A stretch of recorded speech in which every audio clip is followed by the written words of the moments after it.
გამარჯობა მოგესალმებით ვანო შოუ პირველი იუმორისტული შოუ TV პირველზე ძვირფასო მეგობრებო ტრადიციულად ვიწყებ სოლიდარობით და აქვე მინდა გითხრათ რომ ჩვენი ქვეყნის მთავრობის არაადეკვატურობა აი ამ წინადადებაშიც კარგად ჩანს სოლიდარობას უცხადებ ჩვენი გუნდის წევრ ონისე ცხადაძეს ყველა პოლიტპატიმარს და ფინეთის საგარეო საქმეთა მინისტრს გადაცემის სპონსორია ესენსი გერმანული დეკორატიული კოსმეტიკა და აქსესუარები ექსკლუზიურად PSP-ში.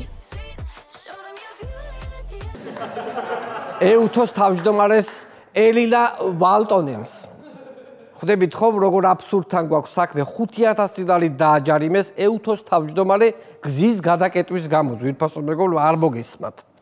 ეს ნამდვილი ინფორმაციაა. იმიტომ რომ აქციის მონაწილეებს შეხვდა. ნუ ყოველდღიური უწყვეტი აქციები გრძელდება. რა ძალიან ანერვიულებს ქართულ ოცნებას და კანონიც კი გაამკაცრეს, მიიღეს კანონები გუშინ. რომ მოქალაქეებს შეეშინდეთ და არ გამოვიდნენ გარეთ. სწორედ ამ აქციაზე დააჯარიმეს ეუთოს თავმჯდომარე. მოდით ნახოთ რას ამბობს ოცნების პარლამენტის თავმჯდომარე პაპუაშვილი საპროტესტო აქციაზე. ნუ ერთი წავიკითხოთ ეს სათაური. ხედავთ ფეხებ გაფარჩხული კეტავენ გზას, იმიტომ რომ არ ყოფნით ადამიანი. ვერ ეტევიან ჯაჭვსაც ვერ კრავენ და ცდილობენ მაქსიმალურად გაიწელონ რომ გადაკეტონ გზაო. ხანდახან მინდა ასავალ-დასავალი ჟურნალისტი ვიყო ხოლმე, ძალიან მინდა მაქვს ხოლმე ესეთის რომ აი ხო მიგიწერდი უცებ გაზეთში ხა სტატიის სათაურად ფეხებ გაფარჩხული დგანან, განაცხადა წარბებ გაფარჩხულმა პარლამენტის თავმჯდომარე შალვა პაპუაშვილი. აი ეს არის მომენტი, როდესაც შალვა პაპუაშვილი 100%-ით ამართლებს შალვა ნათელაშვილის მოფიქრებულ საავტორო ეპითეტს შალვა პაპუაშვილის მისამართით მონღოლური წარმოშობის მეჯოგეან. მე არაფერში ვარ შალვა ნათელაშვილს აქ ნათქვამი. მე უბრალოდ გავიმეორე მისი ეს გამოთქმა. საპატიმროებში ამატებენ და ამატებენ ადამიანებს, რომლებსაც მთავრობა უკავშირებს 4 ოქტომბრის მშვიდობიანი დამხობის აქციას. ამ დღესთან დაკავშირებით საინტერესო ფაქტი დააფიქსირა TV პირველზე ნოდარ მელაძის შაბათის გუნდმა. ნუ კაცში ძალიან კარგად მოსჩანს, რომ პრეზიდენტის რეზიდენციის ღობე წინასწარ იყო გადაჭრილი. იმდენად დადგმული ჰქონდათ სუს ეს სპეცოპერაცია ხალხი ყაველაშვილის ჭიშკარს რომ მიაწვა სპეცრაზმი იქიდან ეძახდა მან და რა აქეთ ღობეს მოაწექითო ღობესო. იმდენად გვიმდე ჭიშკარი ვერ შეაგრიეს ხალხმა. გამოდის რომ 4 ოქტომბერი სუსმა დაგეგმა მათ უკვე წინასწარ იცოდნენ ხალხი რომ ათონელის სასახლისკენ დაიძრებოდა და წინასწარ გადაჭრეს ღობე რომ ხალხი შეცვენილი იყო და დაეკავათ შენობა. ნუ აქ ყველაზე საინტერესო ამბავი ის არის რომ ყაველაშვილს არავინ უთხრა რომ იმ შენობაში არ ყოფილიყო მაინც მინიმუმ. ანუ ყაველაშვილს წირავდნენ თვითონ მეგობრებო აი არ იცოდა მართლა რა ხდებოდა. აი ამ დამხობას წირავდნენ ყაველაშვილს. წარმოიდგინეთ რა უბედური კაცია, ხალხს შეეცოდა ხალხს და სუსს არ შეეცოდებია საერთოდ. ეგ კი არა მე გავიგე ყაველაშვილს წინა 2 კბილის მორყეული ქონდა სასახლეში შეჭრის შემთხვევაში მარტივად რომ ჩამოვარდნოდა და მე იტყოდნენ რომ პრეზიდენტს ისეთი დარტყმა მიაყენეს კბილები ჩაულეწესო. ნუ ეს კბილები მაინც მორყეული ქონდა წინასწარ. ამ ინციდენტის შემდეგ ყაველაშვილის იმიჯის გამოსწორებაზე იზრუნეს და სამთავრობო მედიაში ჩაწერეს მასთან ინტერვიუ, ძალიან საინტერესო ინტერვიუ. მოდით ნახოთ ერთი ნაწყვეტი ამ ინტერვიუდან. რას ამბობს მიხეილ ყაველაშვილი, არც მეტი არც ნაკლები. ფილოსოფოსებად მოაქვთ თავი.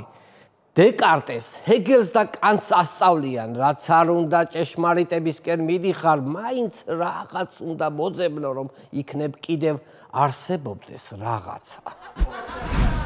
აი ამ დროს ხო უცებ კითხვა უნდა შეუბრუნო, რომელი კანტიო რა უნდა უთხრა, რომელი კანტი 4 ნომერი თუ 8 ნომერიო და გეტყვის არა, ბურთულა რო აქვს, ფილტრიანი, მიატრი, მენტოლიანი. ავტომატურად გიპასუხებს.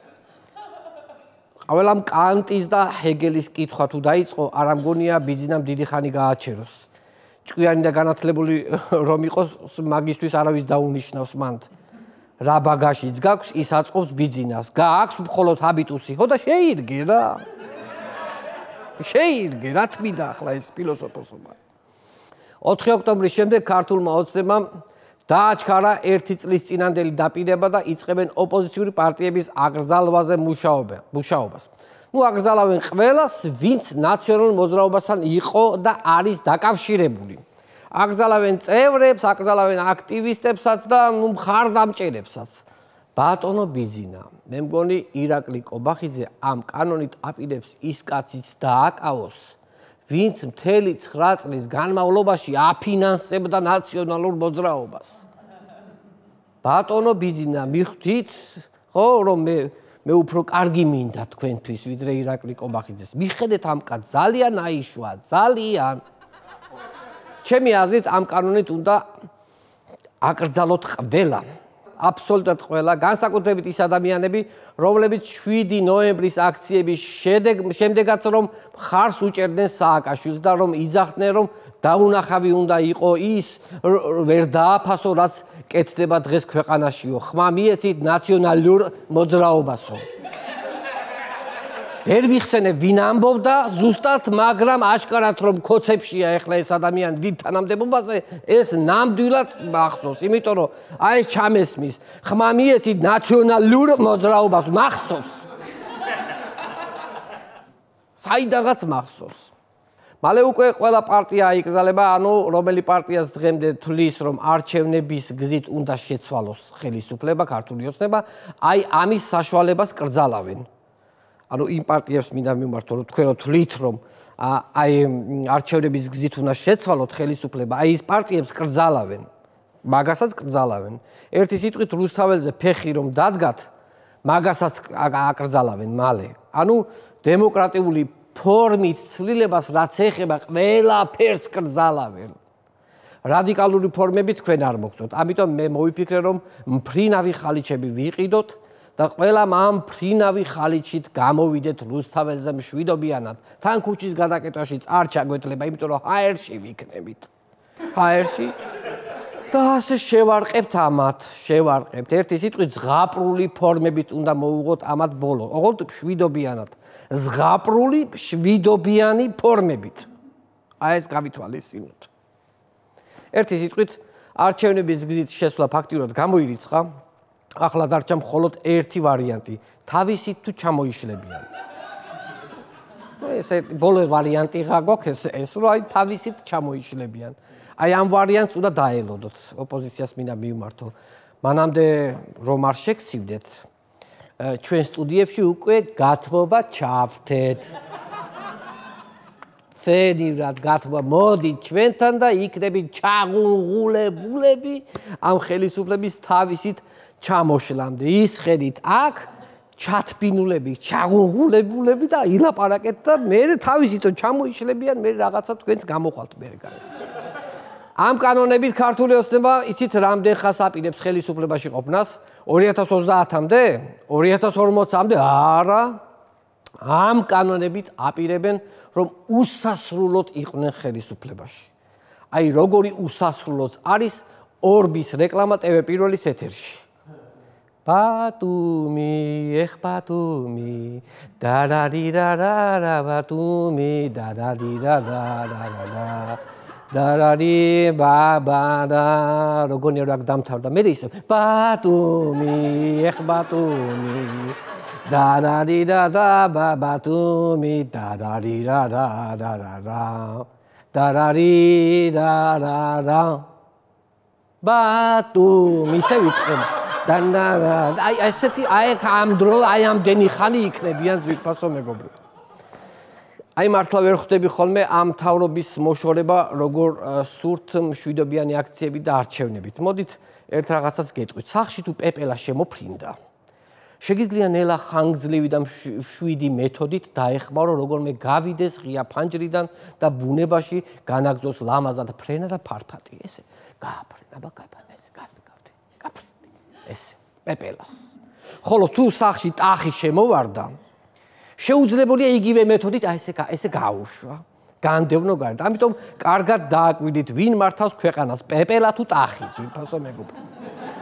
მინდა შევეხო ერთ საშინელ ფაქტს, რომელიც რამდენიმე დღის წინ მოხდა, მეგობრებო, 3 დღის წინ 45 წუთით გაითიშა ტელეკომპანია იმედი. ასევე GDS და მაესტრო, მაგრამ მე იმედი მეტკინა ყველაზე მეტად. იმედის გამორთვასთან დაკავშირებით სუში ოპერატიულად ჩაინიშნა ბრიფინგი, რა შუაში იყო სუსი, მაგრამ მაინც ჩაინიშნეს, რომელზეც სახელმწიფო უსაფრთხოების სამსახურის წარმომადგენელმა გაგვაცნო თურქული სერიალის შორეული ქალაქის 47 სერიის მოკლე შინაარსი. ჩავარდნა რო არ ქონოდა მაყურებელს, სუსმა მოგვიყვა თურქეთის მოქალაქე PH, თურქეთის მოქალაქე XD-ს უთხრა რომ მე დედა შენი ვარო. ან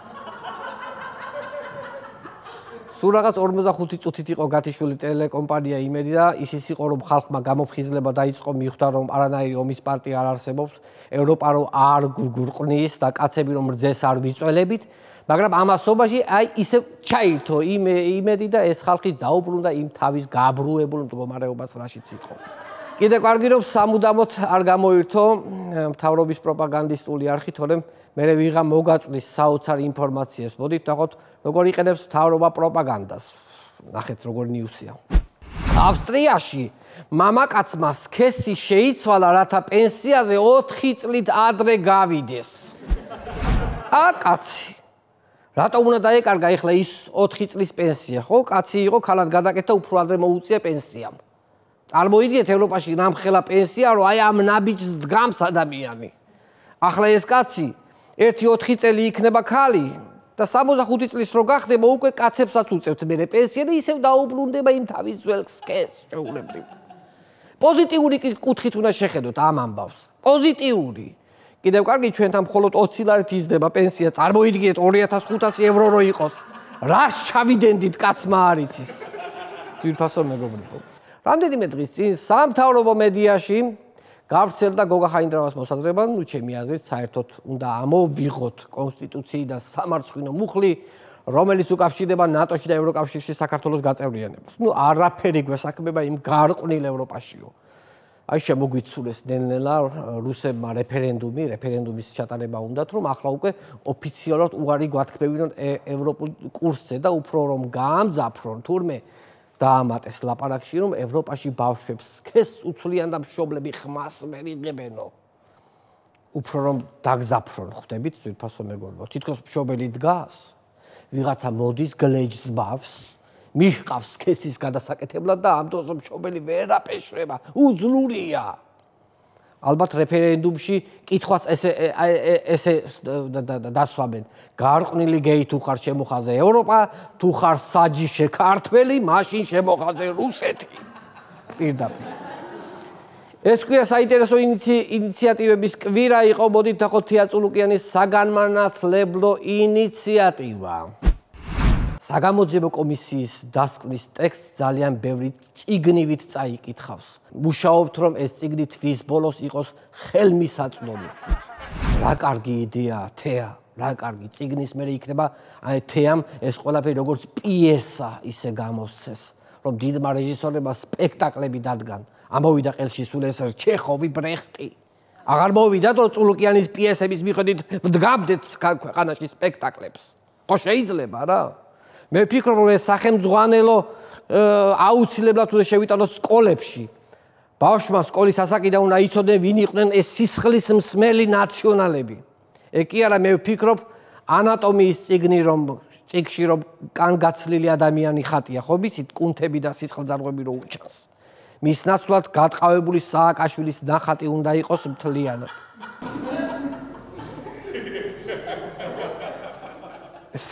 ხორცები რო უჩანს, ხო ბავშვი ადამიანის. მე ვფიქრობ, ისტორია მიუჩენს სათანადო ადგილს კომისიის დასკვნის წიგნს.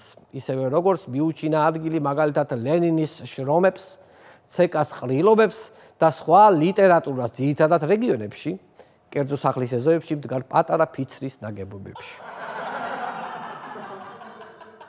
ქვეყანაში ამდენი რაღაც ხდება, მთავრობა აპირებს საერთოდ გაგვაუქმოს როგორც სახელმწიფო და ამ დროს სად არის ოპოზიცია? რაც შეეხება ოპოზიციას, აგრძელებენ აქტიურ ბრძოლას. ოღონდ ერთმანეთში.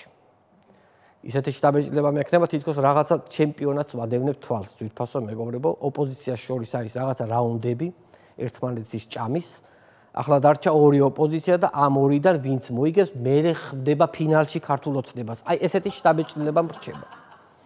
ისეთი მდგომარეობა, რომ ახლა ოცნება რომ გადადგეს და ოპოზიცია მოვიდეს ხელისუფლებაში, ოპოზიციას იმხელა ოპოზიცია ჰყავს, რომ ერთ კვირაში დასრულდება ოპოზიციის პარპაში და ხელისუფლებაში ბუა ნამდვილი ოპოზიცია, რომელსაც თავის მხრივ უკვე ჰყავს რამდენიმე ოპოზიცია. ეგეთი მდგომარეობა გვაქვს.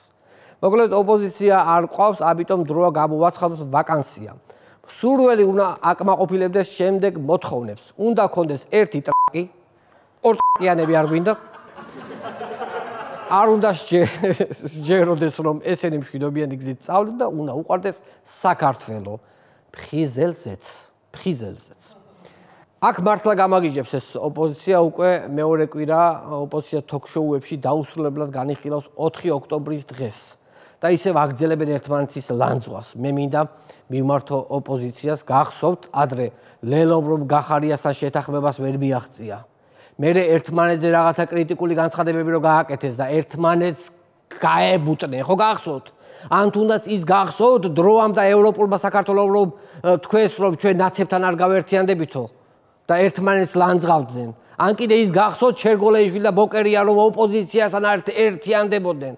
ეხლა ეს ძველი რაღაცეები იმიტომ გაგახსენეთ რომ ამოგვივიდა ხალხს ყელში კაცო მარტო 4 ოქტომბრის თემაზე კინკლაობა. შეაშველეთ ცოტა ძველებიც. მიდით ცოტა გემრიელა და ფსუხეთ დაჭამეთ ერთმანეთ, იმიტომ რომ მაინც ჭამთ და თუ დაჭმა, ბარე ბოლომდე ბარაკიანად სიღრმისეულად რომ დაიჭამოთ, რომ ვიცოდეთ წარსულიდან მოყოლებული სადამდე შეიძლება გავიდეთ ბოლოში. აი ესე ჭამოთ და იგი იქნება ძალიან კარგი იქნება რა.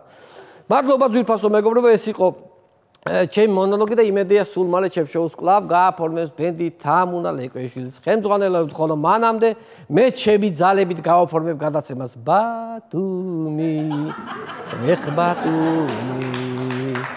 დარაბიღატო ზე ბათუმი დარალირარარალირო დარალირარარო